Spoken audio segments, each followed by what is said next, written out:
छत्रपति संभाजी महाराज की जय। भारत माता की जय। हिंदू धर्म की जय।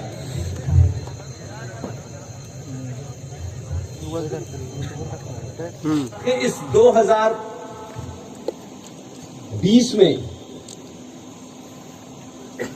इतनी चुनौतियां क्यों हैं देश के सामने? अगर सरकारें आपकी थी, इस देश की सरकारें थी, इस देश को बचाने के लिए आई थी, उनकी विचारधारा क्या थी, नहीं थी, यह महत्वपूर्ण नहीं है। लेकिन जो बात जिसकी तरफ मैं इशारा करना चाहता हूं, और अब तो ज्यादा आपको साफ साफ नजर आ रहा होगा, क्योंकि इतिहास की बहुत सारी घटनाओं को जब आप बोलते हैं तो आप सुनते हैं, लेकिन आपको प्रैक्टिकली नजर नहीं आता है। जो भी कुछ मेरा अध्ययन है,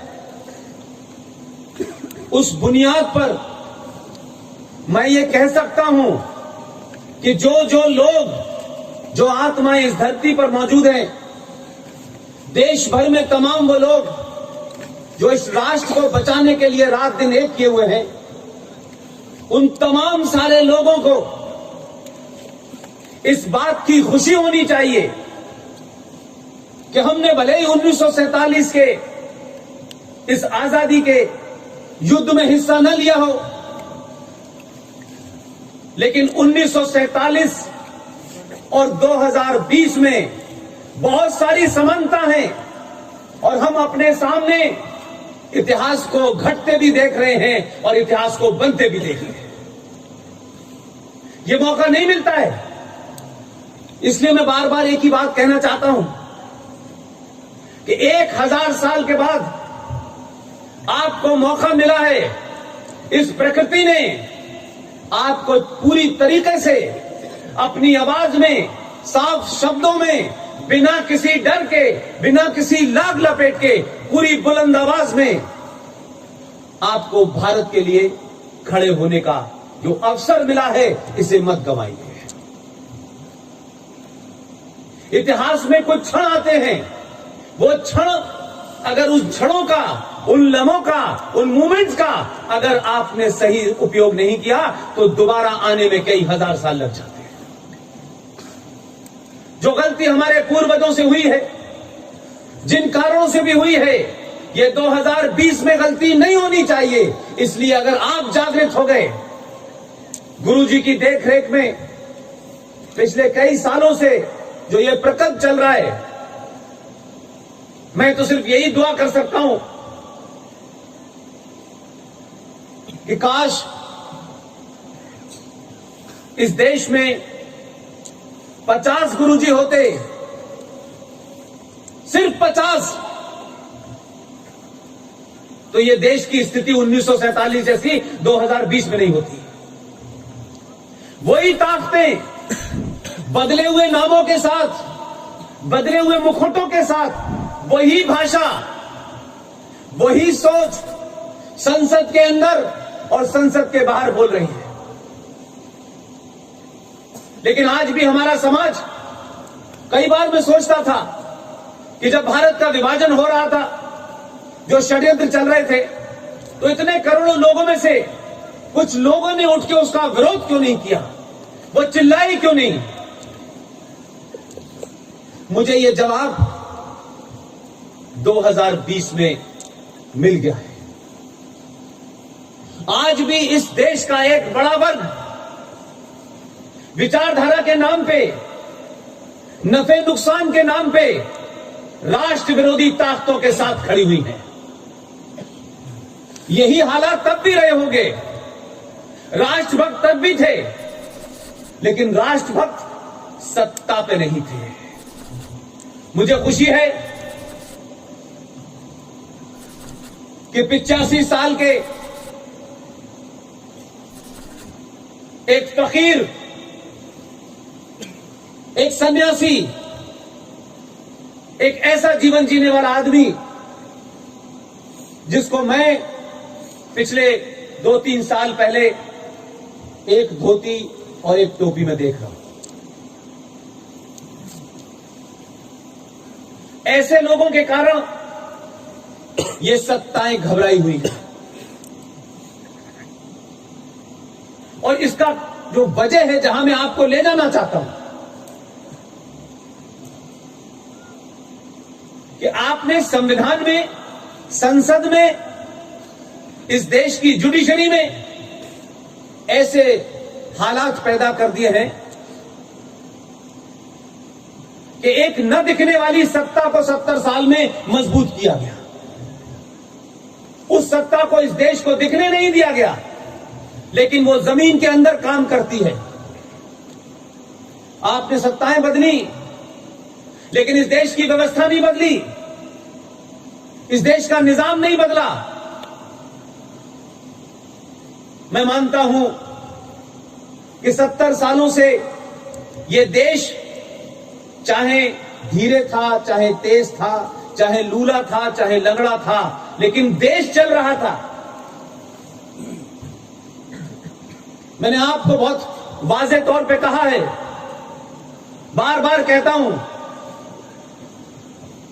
कि न मेरी कोई विचारधारा है, न मेरी कोई पार्टी है, न मैं सत्ता में हूं, न सत्ता के अंदर हूं, न बाहर हूं।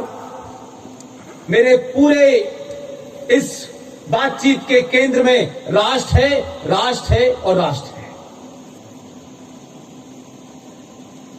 लिहाजा हमने ये देखा कि 70 सालों में राष्ट्र के खिलाफ सत्ता काम कर रही थी। Indian state is working against the interest of Indian nation. और इतनी खामोशी से हुआ कि आपको धीरे धीरे ऐसी गुट्टी पिला दी गई है कि उसको निकलने में आपकी कई पीढ़ियां खप जाएंगी।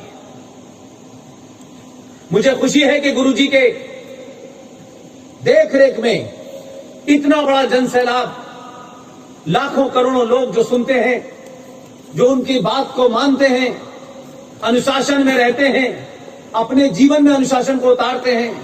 खरबपति अरबपति सब यहीं बैठे हुए हैं, उनका पता नहीं है।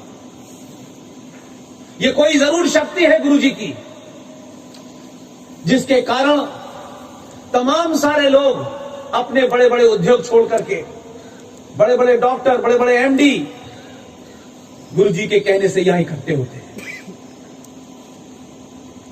और इसका एक नमूना यह है कि जो आदर्श सत्ता थी, जो इनविजिबल सत्ता थी, उस सत्ता ने आपके संविधान को, जब उनको लगा कि यह संविधान उनकी ताकत को कम कर सकता है, तो उन्होंने संविधान को नहीं माना। जब उनको लगा कि इस देश की जुडिशरी इस देश के संविधान से चलेगी, तो उनका शरिया लागू नहीं हो पाएगा, जिस शरिया की उनको बहुत चिंता है, तो उन्होंने उस संसद को नहीं माना, उस जुडिशरी को नहीं माना। मैं 2 घटनाओं से आपको अपनी बात को प्रूफ करना चाहता हूं। भारत के संविधान में एक है यूनिफॉर्म सिविल कोड, समान नागरिक अधिकार। यह भारत के संविधान में है, लेकिन जब भी इस पर चर्चा होगी, जब भी इसके ऊपर बात उठेगी, जो इनविजिबल सत्ता है, जो आदर्श सत्ता है, वो पूरी ताकत लगा देगी कि इस पर चर्चा तो हो, लेकिन इसको पास न किया जाए। उसने इस देश के सांसदों को, संसद को इतना बौना कर दिया है कि जो सरकार आती है उनकी नाजायज मांगों को मानती है, और उसी के बाद आपसे कहती है, इस देश की मेजॉरिटी से कहती है कि आपको इनके साथ कंप्रोमाइज करके रहना होगा, आपको अच्छा लगे या बुरा लगे। एक महिला जिसे उसके पति ने तलाक दे दिया, वो महिला इस देश की सुप्रीम कोर्ट के पास फैसला लेने गई। सुप्रीम कोर्ट ने भारत के संविधान के तहत उसको फैसला दे दिया।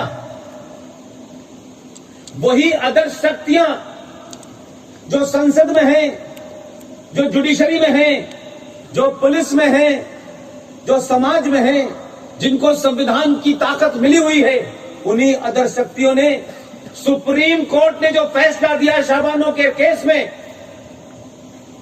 उस फैसले को उस वक्त की आजाद भारत में इतनी ताकत के साथ 412 मेंबर ऑफ पार्लियामेंट लेकर के कोई सरकार नहीं आई थी अब तक। वो तमाम अदर शक्तियों ने काम करना शुरू किया और भारत की संसद के ऊपर, उस वक्त के आधुनिक प्रधानमंत्री के ऊपर इतना दबाव बनाया कि वो जो सुप्रीम कोर्ट ने फैसला दिया था शाबानो का, भारत की संसद ने उसे उन आतंकवादियों, उन जिहादियों और उन शरिया के मानने वाले लोगों के सामने पलट दिया। जब जब इस देश में धारा 370 को हटाने की बात हुई, 35A को हटाने की बात हुई, तब तब इस देश को धमकाया गया। आधुनिक भारत में आप तमाम सारे लोग टेलीविजन देखते हैं। आज टेलीविजन की दुनिया में सब कुछ साफ साफ नजर आता है, किसने क्या कहा, कब कहा, कैसे कहा। और अगर टेलीविजन पे भी कुछ लोग और कुछ शक्तियां उसको सेंसर करना चाहती हैं, तो 21वीं सदी का जो सबसे ताकतवर हथियार है उसको आपके हाथ में दे चुका है। वो आपको क्या हुआ, कैसे हुआ, बगैर सेंसर के बहुत सारी चीजें आपके पास पहुंचती हैं। 35A और 370 को लेकर के जब पूरे देश में मुहिम चला रहे थे, उसी वक्त जम्मू कश्मीर की मुख्यमंत्री, थोड़ी देर के लिए इस बात को सोचिए, मैं क्यों इसका जिक्र बार बार करता हूं। एक राज्य की मुख्यमंत्री जिसने भारत के संविधान की शपथ ली हो, कुर्सी पर बैठी हो, वो महिला ये कहती है, क्योंकि सुप्रीम कोर्ट 35A के ऊपर सुनवाई कर रही थी और क्योंकि उसके अंदर ऐसी पोल थी कि उसके हट जाने के बाद जो एक आदर्श सत्ता थी उसकी चूल्हे हिलने वाली थी। तो जब जब भी सुनवाई की डेट होती थी, तब तब महबूबा मुफ्ती जम्मू कश्मीर की मुख्यमंत्री, सुनवाई सुप्रीम कोर्ट में हो रही है, किसी पार्टी के ऑफिस में नहीं हो रही, किसी हिंदूवादी संगठन के ऑफिस में सुनवाई नहीं चल रही थी। उसने एक बार कहा कि अगर 35A से छेड़छाड़ की गई तो जम्मू कश्मीर में भारत के तिरंगे को कोई कंधा देने वाला नहीं होगा।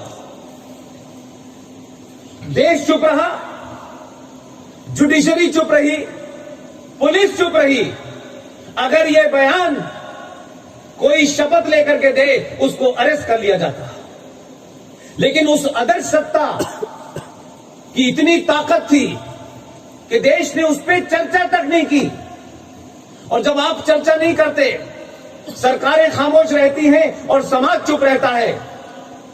जैसे जैसे डेट आगे बढ़ रही थी, जैसे जैसे 35A की जो कहानी थी वो समाप्ति की तरफ बढ़ रही थी, देश जाग रहा था, सवाल उठ रहे थे, डिस्कशन हो रहे थे, डिबेट हो रही थी, टेलीविजन पे डिबेट हो रही थी, वैसे ही उस महबूबा मुफ्ती ने फिर एक बयान दिया और कहा कि 35A का फैसला अगर जम्मू कश्मीर के खिलाफ आया तो हम हिंदुस्तान में 1947 के हालात पैदा कर देंगे।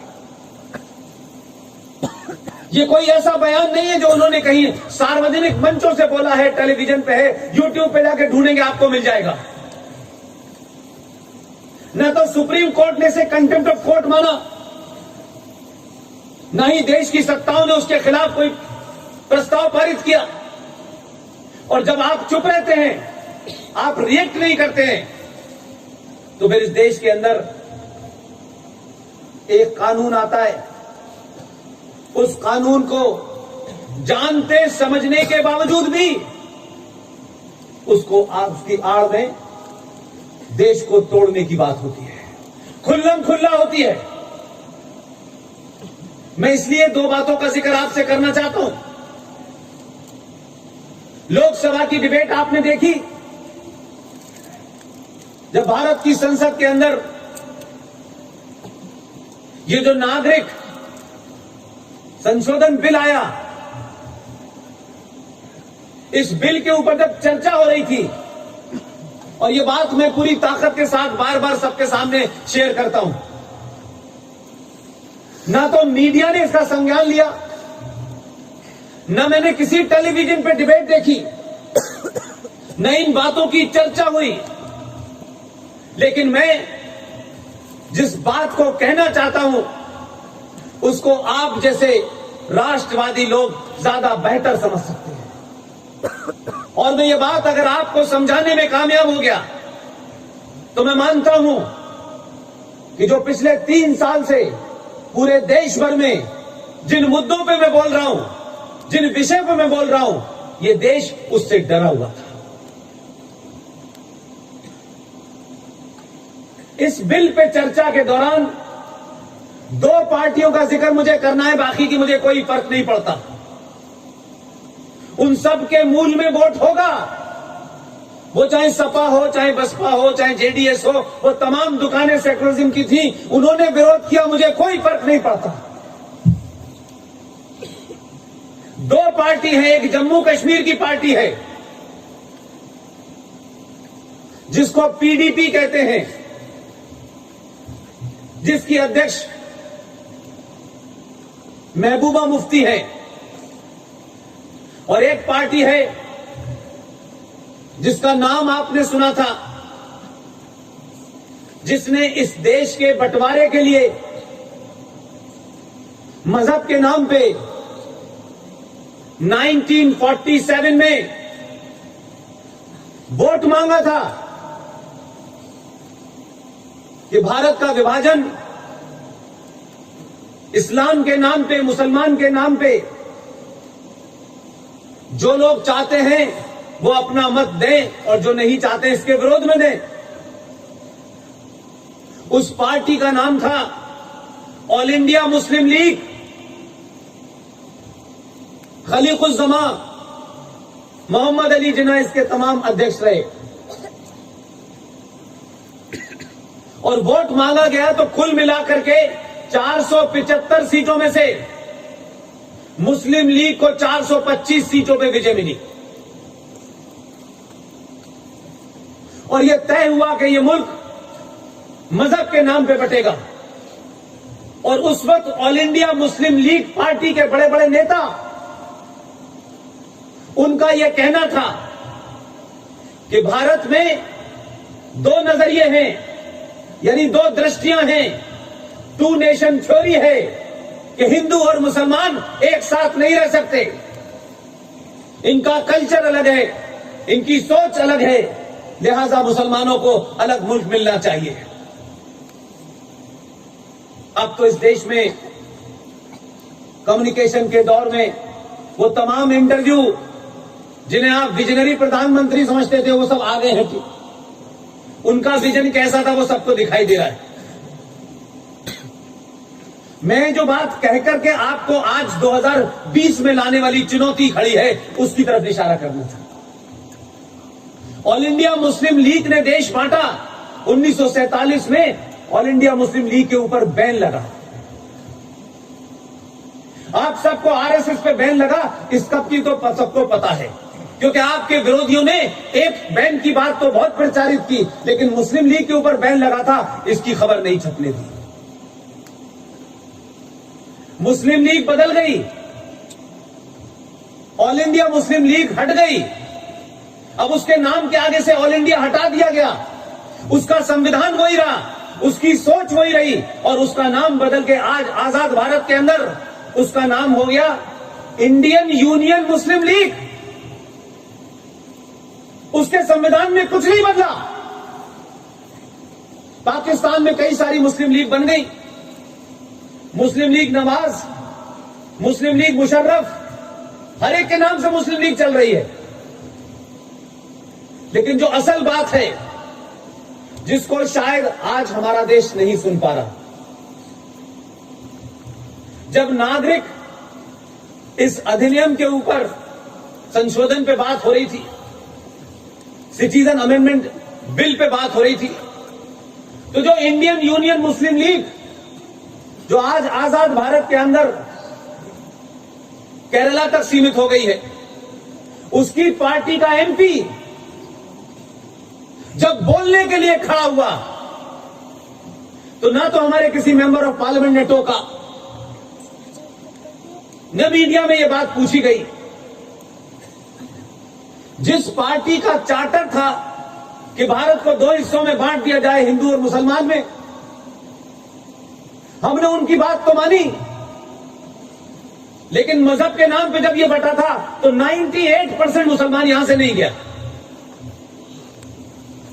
हमारे देश के विजनरी लोगों ने कहा नहीं, जिसको जाना है वो जाए, जिसको नहीं जाना है नहीं जाएगा। बल्कि जो चले गए थे उनको चिट्ठी लिखवा के वापस भी बुला लिया उस वक्त के प्रधानमंत्री ने।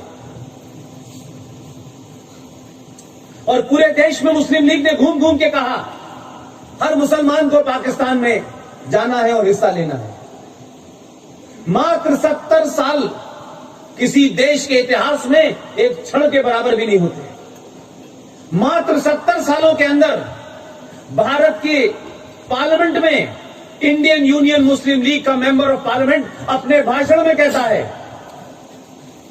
उसका झूठ, उसका फरेब, उसकी मक्कारी, उसकी मुनाफकत तो देखिए कि न वो डरा, न शर्माया, न इस बात की उसको लज्जा आई कि मैं कह रहा हूं। वो पूरी ताकत से उसने वो बात कही जिस पे मुझे सबसे ज्यादा ऑब्जेक्शन है, इस देश को होना चाहिए था। उसने कहा कि ये जो बिल आया है, इस बिल में कहा गया है कि पाकिस्तान में जिन लोगों को मजहब और धर्म के नाम पर सताया जा रहा है, पीड़ित बनाया जा रहा है, वो तमाम लोग भारत में जो आए हुए हैं उनको भारत नागरिकता देगा। उसमें कहा गया हिंदू हैं, जैन हैं, बौद्ध हैं, सिख हैं, पारसी हैं। सिर्फ इतनी ही बात थी बिल में,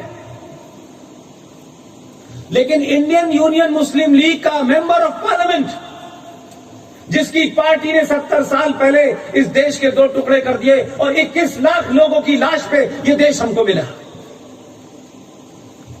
वो अपने भाषण में कहता है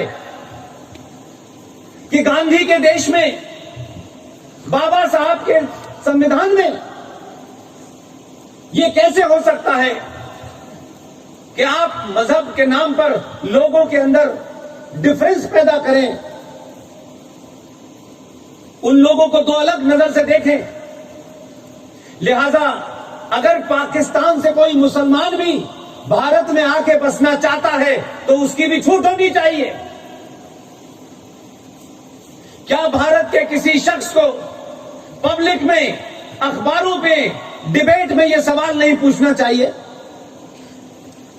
कि मुस्लिम लीग, जिसका चार्टर, जिसका संविधान वही है, जिसने इस मुल्क को 70 साल पहले बांटा था अपने एजेंडे के लिए, जब गांधी कहता था कि मेरी लाश पे देश बटेगा, तब इस देश की मुस्लिम लीग जिना के सामने साथ साथ मिलकर के नैन लड़ा रही थी और इश्क कर रही थी। तब उन्हें जिना की बात ठीक लग रही थी, तब वो जिना की बात के फॉलोअर थे, वोट मांग रहे थे भारत के विभाजन का। तो 70 साल पहले जिना प्यारा था, जो मुस्लिम लीग का प्रेसिडेंट था, 70 साल में ऐसा क्या हो गया है कि वही मुस्लिम लीग अब भारत की पार्लियामेंट में खड़े होकर कहती है गांधी का देश। जब गांधी ने कहा था तो गांधी को नहीं माना था क्योंकि एजेंडा देश को बांटता था। आज गांधी के देश की दुहाई दी जा रही है, बाबा साहब के अंबेडकर की दुहाई दी जा रही है। तब तो अंबेडकर की भी नहीं सुनी थी आपने। तो फर्क क्या है? एक नारा बहुत सुनता था मैं बचपन में, जहां से पाकिस्तान का थॉट, विचार पैदा हुआ, उसी जगह मेरा भी जन्म हुआ है। बहुत बार मैं ये सुनता था, मुझे ताज्जुब होता था इस नारे का मतलब क्या है, और बहुत जोर जोर से कहते थे लड़के लिया है पाकिस्तान, हंस के लेंगे हिंदुस्तान। ये जो आज की स्थिति है, ये हंस के भारत को लेने वाली स्थिति है। इस देश के कानून, इस देश के संविधान, इस देश के गौने नेता, इस देश की संसद, इस देश की पुलिस, इस देश की जुडिशरी को डराओ, और अपनी मांगे नाजायज मनवाओ।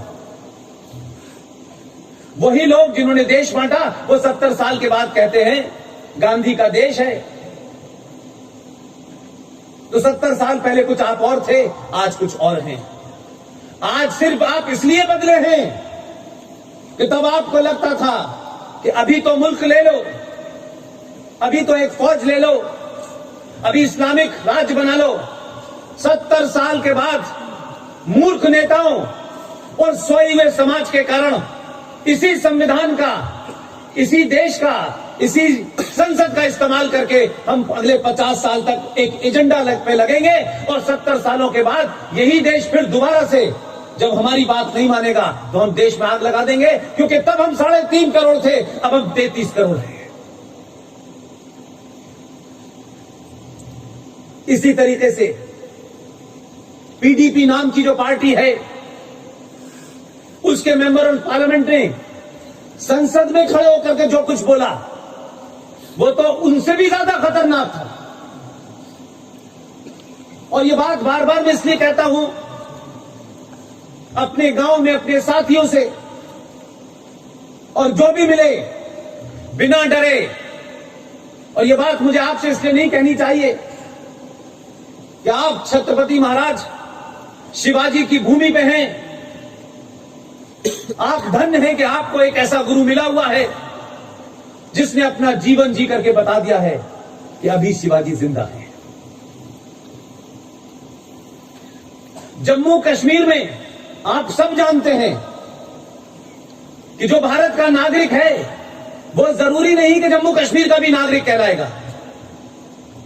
जम्मू कश्मीर की नागरिकता अलग से दी जाती है, जम्मू कश्मीर के संविधान को अलग से रखा जाता है। उसी के चलते आर्टिकल 35A जो ये ताकत देती थी जम्मू कश्मीर की सरकार को कि आप किसे नागरिकता दें किसे न दें, उसके चलते क्या हुआ कि 1957 में जब वहां का संविधान बना तो आप उनका झूठ, आजाद भारत में उनकी मक्कारी, हिंदुओं के खिलाफ षड्यंत्र और भारत विरोधी ताकतें इतनी मजबूत थी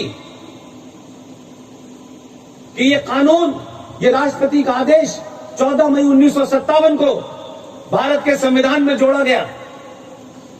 लेकिन जम्मू कश्मीर का संविधान 1957 में बना और जब उन्होंने इसे अपने संविधान में जोड़ा तो ये कहा कि हमारे संविधान में हम इसे जोड़ेंगे, लेकिन इसके जोड़ने की डेट, इसकी कट ऑफ डेट हम 1944 रखेंगे। तो 1957 में जो कानून बन रहा, जब ये देश आजाद था, उसको 1944 से लागू करने के पीछे क्या मंशा थी? देश के विजनरी प्रधानमंत्रियों ने नहीं पूछा। उनकी मजबूरियां नहीं होंगी कि वो क्यों ब्लैकमेल हुए, मुझे नहीं पता। लेकिन 1944 के पीछे का राज इसलिए ज्यादा खतरनाक था क्योंकि बताया नहीं गया, खामोशी साध ली सारे लोगों ने। मैं बताता हूं जो मैं पिछले 3 साल से चिल्ला चिल्ला के कह रहा हूं। मुझे इस बात की खुशी है कि जिस समाज को मैं ये मानता था, पता नहीं कोई मेरी बात सुनेगा भी कि नहीं सुनेगा, ये भौतिकवादी समाज है, लेकिन इसी समाज ने मेरी बात सुनी।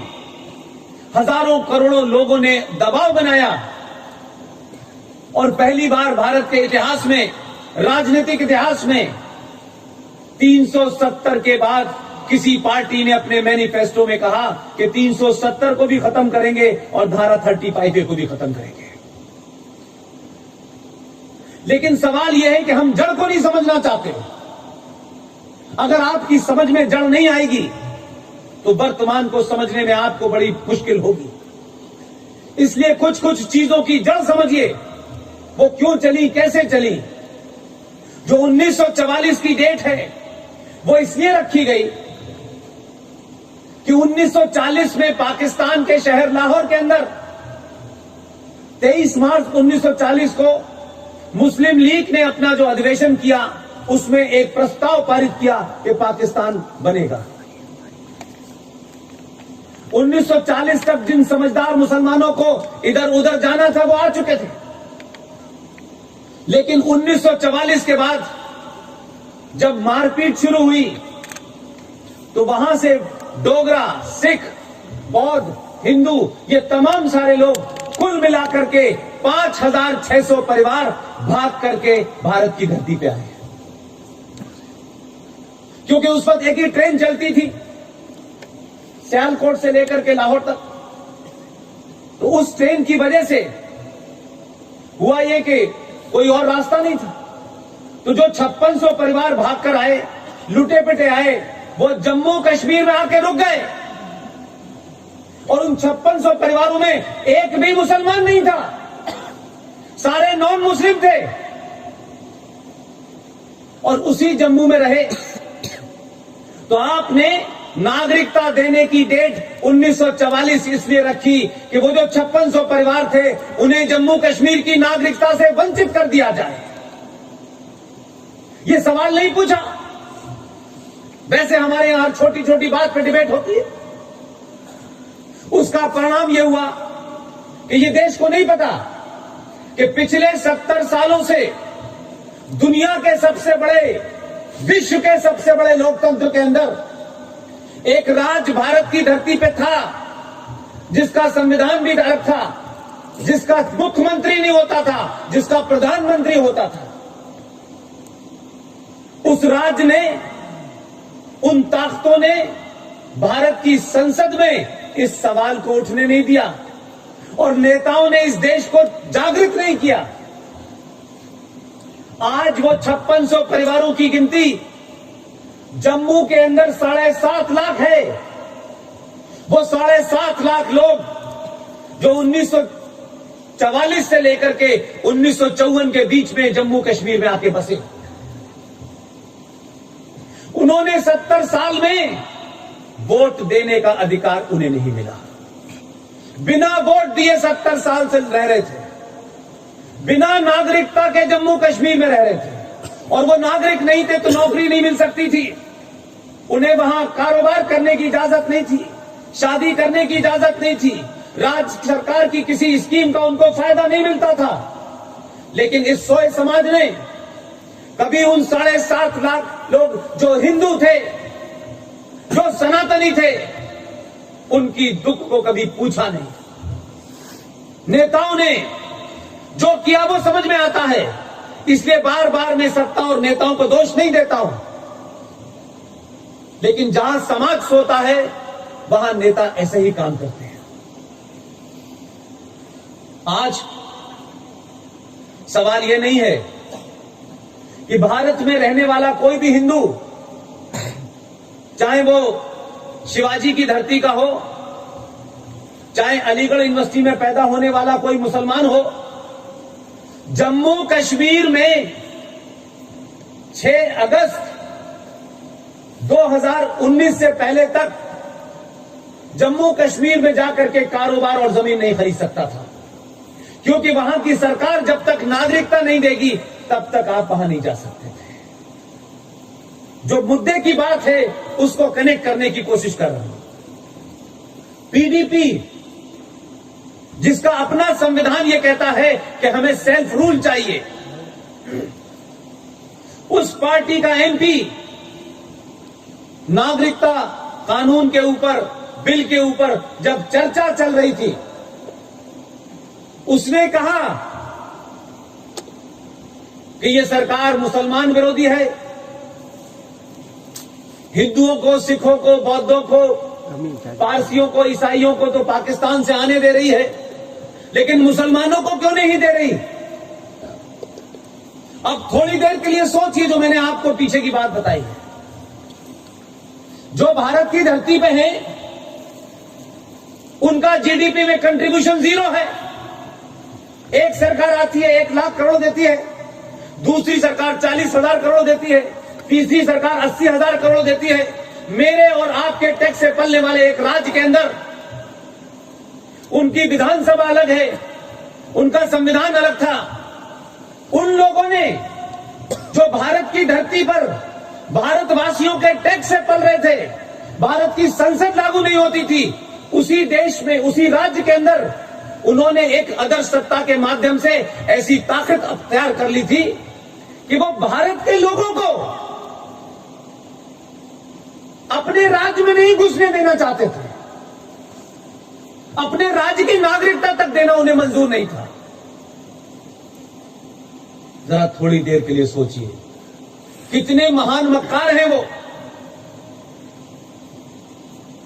कि आप ही के खा रहे हैं, आप ही के टैक्स से पल रहे हैं, भारत की सेना उनकी रक्षा कर रही है, भारत के पैसे से उनका सिस्टम चल रहा है, वहीं आतंकवादी भी पल रहा है, वहीं सेपरेटिज्म भी पल रहा है, वहीं सरकारें भी चल रही हैं, लेकिन भारत के किसी भी नागरिक को, वो हिंदू हो, वो मुसलमान हो, वो क्रिश्चियन हो, वो किसी को जम्मू कश्मीर की नागरिकता देने को तैयार नहीं है। लेकिन उसी पार्टी का एमपी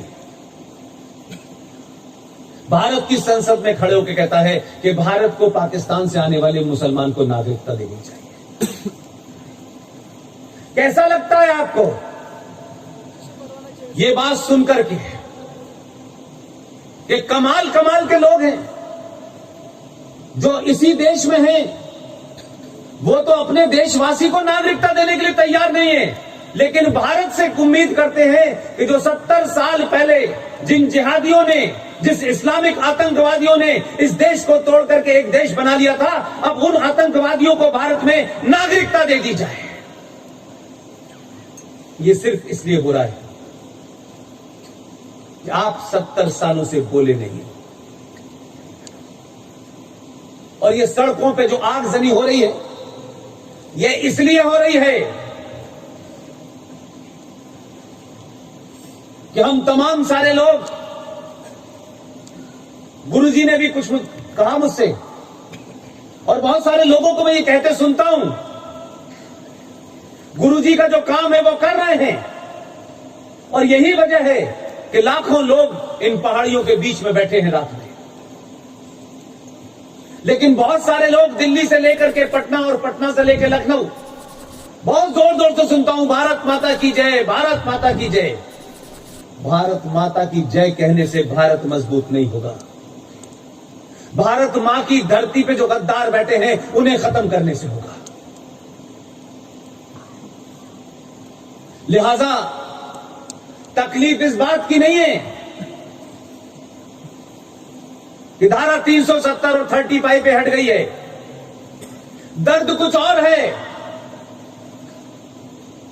जो लोग इस देश को एक सनातनी राष्ट्र, एक हिंदू राष्ट्र बनाना चाहते हैं, मैं देश भर में मेरी बात जो लोग भी सुन रहे हैं, मैं बार बार उनसे कहता हूं, अपने सीने पे हाथ रखो, जो सबसे पवित्र जगह तुम्हारे जीवन की हो वहां खड़े हो 5 मिनट के लिए, और रख के हाथ ये पूछो कि तुम हिंदू राष्ट्र बनाना चाहते हो, लेकिन तुम हिंदू हो कि नहीं?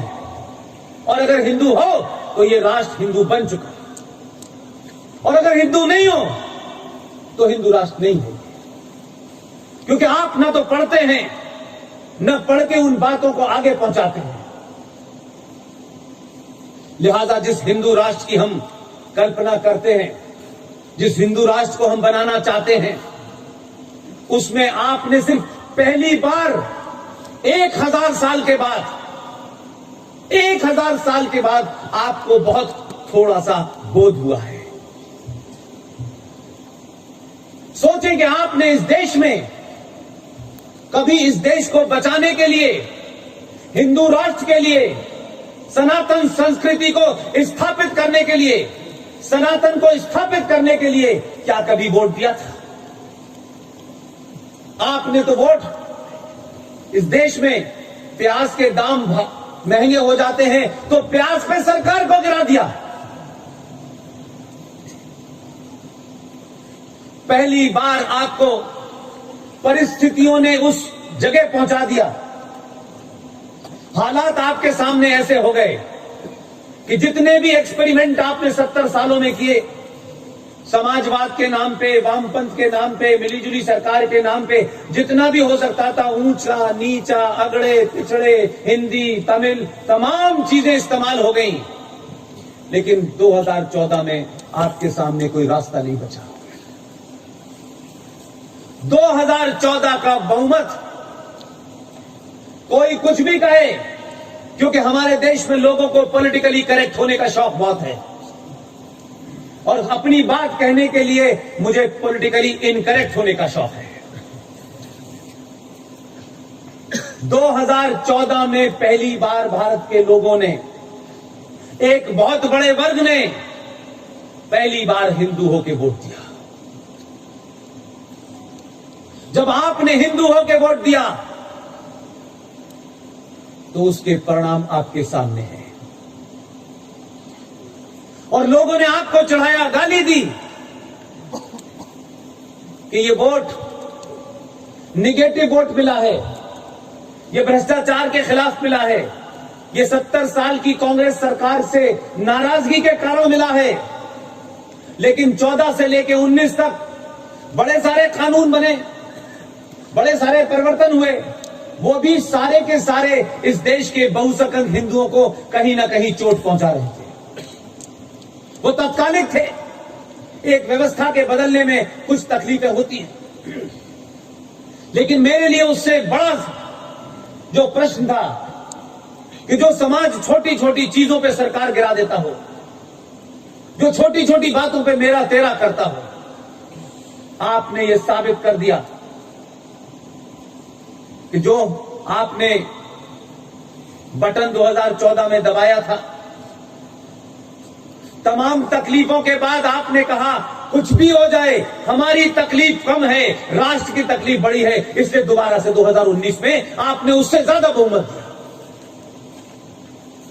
और जब राष्ट्र खड़ा हुआ सरकार के पीछे, तो सरकारों के ऊपर दबाव इस बात का था, और आज भी है। इसलिए मैं आपसे विनती करने भी आया हूं, इस दबाव को 1 मिनट के लिए भी कम मत होने दीजिए। लगातार सरकार पे दबाव बनाए रखिएगा। सरकार को यह एहसास कराइएगा कि ये वोट हमने 2019 में सड़क बनाने के लिए नहीं दिया है। सड़कें तो कई सालों से बन रही हैं, हवाई जहाज बहुत सालों से चल रहे हैं। ये इनकम टैक्स में कितनी छूट मिलेगी, ये जीएसटी आएगा नहीं आएगा, ये एडमिनिस्ट्रेटिव फैसले हैं, ये होते रहेंगे। सरकार के ऊपर भी इस बात का दबाव है कि जिस जनता ने उन्हें वोट दिया है, पहली बार हो रहा है कि आपकी सरकार है, और आप लगातार रात में भी रथ जगा कर रहे हैं। जो सोने की गलती आपने की थी 1000 साल तक, उसे आपने थोड़ा सुधार लिया है। इसलिए सरकार को पता है कि वोट उन्हें सड़क बनाने के लिए नहीं दिया है, अगर ये वोट मिला है तो राष्ट्र निर्माण के लिए दिया है। और उसी दबाव के चलते 2019 में मात्र 70 दिन के अंदर भारत की संसद में एक अद्भुत घटना घटी, जिस पे चर्चा कम होती है। इसलिए मैंने कहा, अगर जो राष्ट्र के लिए काम करेगा, जो राष्ट्र को बचाएगा, अगर वो किस पार्टी का है किस पार्टी का नहीं है, उसका धर्म क्या है, उसकी जाति क्या है, मेरे लिए महत्वपूर्ण नहीं है। अगर उसने अच्छा काम किया है तो खुल के तारीफ होनी चाहिए, खुल के समर्थन होना चाहिए, और जिन्होंने गलत काम किया है उनके खिलाफ खुल के विरोध होना चाहिए। भारत की संसद में एक पार्टी, जिस सदन में उनका बहुमत नहीं है, ये सुनते सुनते हम थक गए कि धारा 370 और 35 हटाने के लिए जब तक दोनों सदनों में बहुमत नहीं होगा तब तक हम इसे हटा नहीं पाएंगे। बड़ी मुश्किल चीज है, और आस लगने लगी कि पता नहीं कब वो दिन कब आएगा। तो जो लोगों की भावना थी, जो सीधा डायरेक्ट वोट होता है लोकसभा में, उसमें आपने अपनी भावना को प्रकट कर दिया। और जो लगातार दबाव बना, तो सरकार आपके दबाव में जब आती है तो कैसे रास्ते निकालती हैं, तब उन्हें इस बात की चिंता नहीं होती कि सत्ता में हम रहेंगे या नहीं रहेंगे।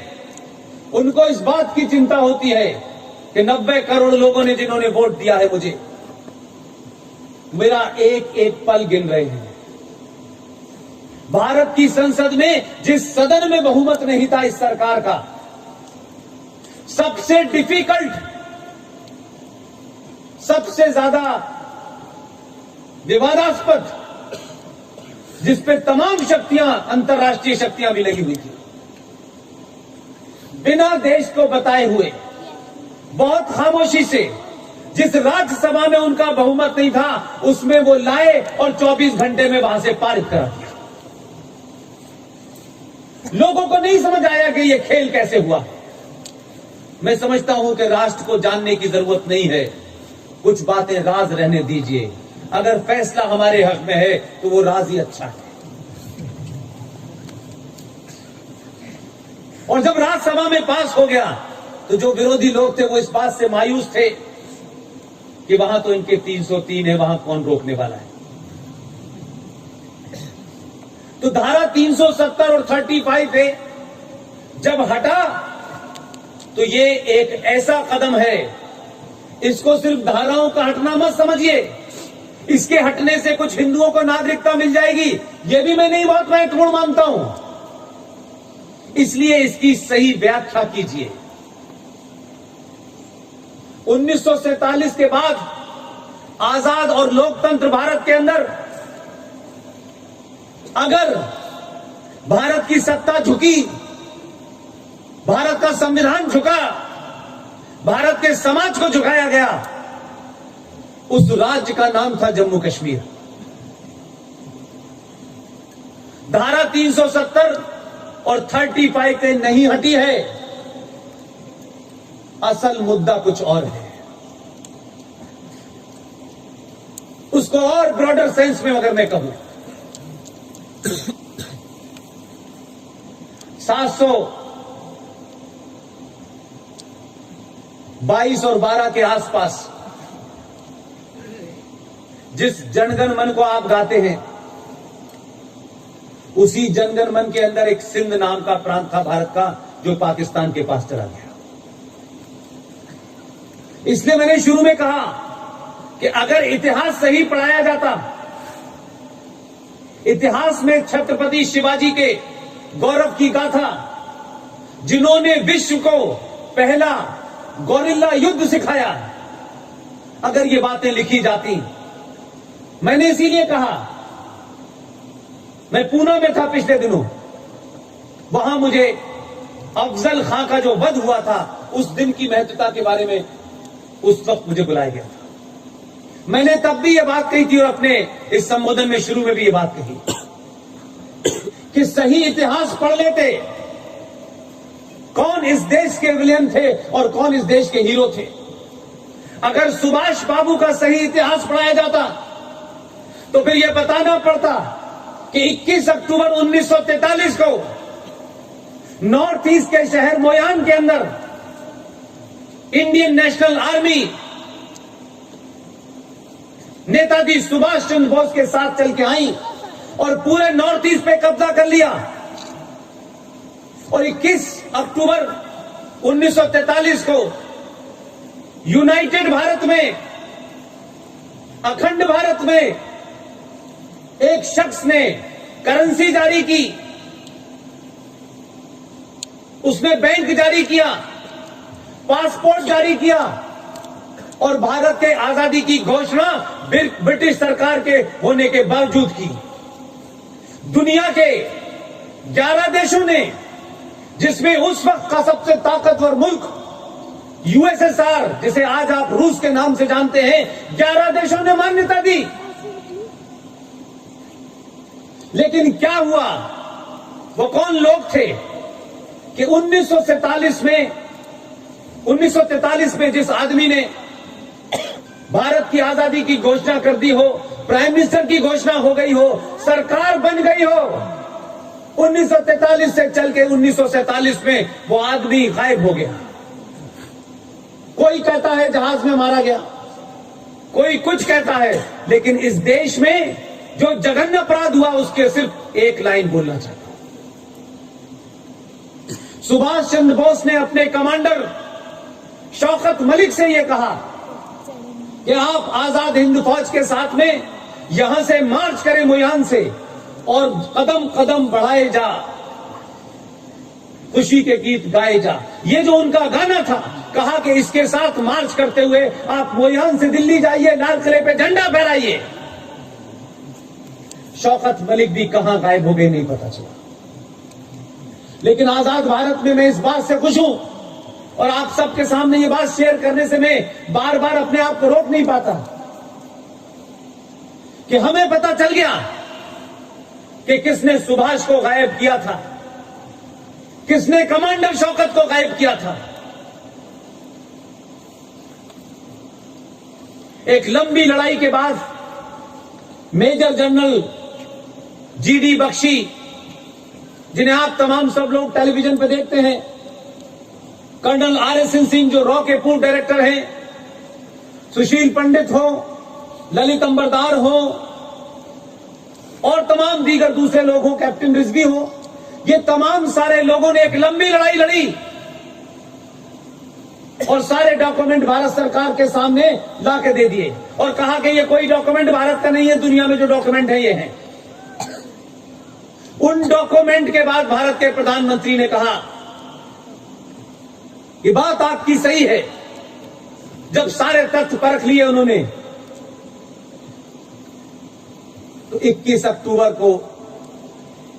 अक्टूबर 2018 में आजाद भारत में पहली बार सत्ता के शीर्ष पे बैठा हुआ प्रधानमंत्री लाल किले पे दोबारा गया और दोबारा से झंडा फहराया।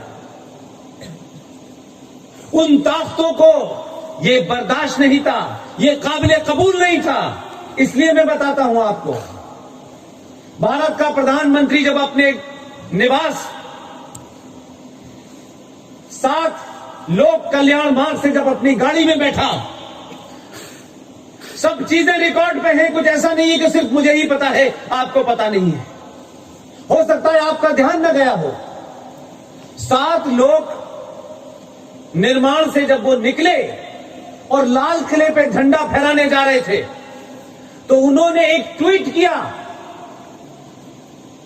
और ट्विटर पे अपने जो उनका अपना ऑफिशियल ट्विटर हैंडल है, उस पे उन्होंने ट्वीट करके कहा कि मैं झंडा फहराने जा रहा हूं, लेकिन इस देश में बहुत सारे लोग मेरे बाल नोच लेंगे। जब भारत के प्रधानमंत्री को भी यह एहसास था कि इस देश में एक अदर सत्ता है जो बहुत सारे काम नहीं होने देगी, वही सत्ता मजबूत थी जिसके चलते सुभाष बाबू कैसे गायब हुए, कभी देश ने सवाल नहीं पूछा। लाल बहादुर शास्त्री की हत्या कैसे हुई, सवाल नहीं पूछा। और कई ऐसी हत्याएं हैं जिन पर सवाल उठाऊंगा तो बात बहुत दूर तक जाएगी। लेकिन एक डॉक्यूमेंट था, उस डॉक्यूमेंट पे लिखा हुआ था और भारत के नेताओं के उस पे साइन हो रहे थे। उस डॉक्यूमेंट में लिखा हुआ था कि सुभाष बाबू जिंदा या मुर्दा, इस आजाद भारत में भी कभी मिलेंगे तो ब्रिटिश सरकार को सौंप दिए जाएंगे। इसलिए उनको भारत के रिकॉर्ड में कहा गया he was a war criminal. अभी वो लड़ाई लड़ी क्योंकि देश के लोग जागृत हो गए, इसलिए वो लड़ाई पूरी सफलता के साथ लड़ी गई। वो डॉक्यूमेंट भी हटवाया गया और सुभाष बाबू की जो उनकी आखिरी ख्वाहिश थी कि लाल किले पे झंडा फहरे, वो भी हुआ। लेकिन आप सोचिए, सरदार भगत सिंह को भी भारत के रिकॉर्ड में आज भी, जब सरकारें आपकी हैं, भारतीयों की सरकार है, 70 साल से आई हैं, बहुत लेफ्ट वाले जो हैं उसको अपना पोस्टर बॉय बनाते हैं अपने एजेंडे के लिए, वो भी सत्ता में भागीदार रहे, तब भी उन्होंने इस बात की मांग नहीं की कि भगत सिंह के बारे में लिखा हुआ है कि वो एक आतंकवादी थे। आज भी भारत के रिकॉर्ड में भगत सिंह आतंकवादी हैं। ये ऐसे ही अपराध नहीं हुए, समाज की नींद ने ये सब होने दिया। इसीलिए आपके संविधान में जब बना वो 26 जनवरी 1950 को लागू हुआ, तो उस दौर में भी आपकी धरती के, गुजरात की धरती के बहुत सारे ऐसे लोग थे जिन्हें मालूम था कि सत्ता पे जो लोग बैठे हैं वो बहुत कुछ नहीं है, सिर्फ अंग्रेजों के दलाल हैं और ट्रांसफर ऑफ पावर के माध्यम से पीछे के दरवाजे से प्रधानमंत्री बने हैं। वो ये जानते थे। उन हालातों में भी उन्होंने कैसा बारीक बारीक काम करके गए। उसी जब संविधान बन गया तो कहा गया कि ये भारत का संविधान है, अगर इसके ऊपर भारत न लिखा जाए और सिर्फ ये किताब की तरह कोई देखे और अगर इसके कोई पन्ने पलटे तो पन्ने पलटते पलटते उसको ये एहसास हो कि ये सिर्फ भारत का संविधान हो सकता है और कहीं का हो ही नहीं सकता। एक कमेटी बनाई नंदलाल बोस के अंडर में। नंदलाल बोस शांति निकेतन बंगाल के एक बड़े आर्टिस्ट थे और उनको यह काम सौंपा गया और वहां के कुछ छात्रों को शामिल किया गया और कहा गया कि आप भारत के संविधान का अध्ययन कीजिए और अध्ययन करने के बाद भारत की सभ्यता, भारत की परंपरा, भारत का इतिहास, उससे मिलते जुलते कोई चित्र बनाइए। उन्होंने बहुत सारे चित्र बनाए, लेकिन उसमें से 22 चित्रों को जो स्केच की शक्ल में थे उनको अप्रूव कर दिया गया और भारत के संविधान में जो बीच में मटेरियल लिखा होता है उसके ऊपर जगह खाली थी, नीचे जगह खाली थी। यह कहा गया कि जहां जहां जगह खाली है इन 22 स्केचेस को वहां लगा दिया जाए। ये बात पता नहीं आपकी जानकारी में है कि नहीं, क्योंकि मैं हर बार अपने भाषण में बार बार कहता हूं। उन 22 चित्रों में से जहां पर फंडामेंटल राइट्स का व्याख्यान किया गया है, उस पन्ने के ऊपर आधिकारिक तौर पे भगवान राम, लक्ष्मण और हनुमान की तस्वीर है। उसमें कृष्ण जी की तस्वीर है, उसमें शिवाजी की तस्वीर है, उसमें सुभाष चंद्र बोस की तस्वीर है। कुछ काम उस वक्त की ताकतों को नागवार तो गुजरे, लेकिन ये बात मैं इसलिए बार बार कह रहा हूं, वो सब कुछ हुआ।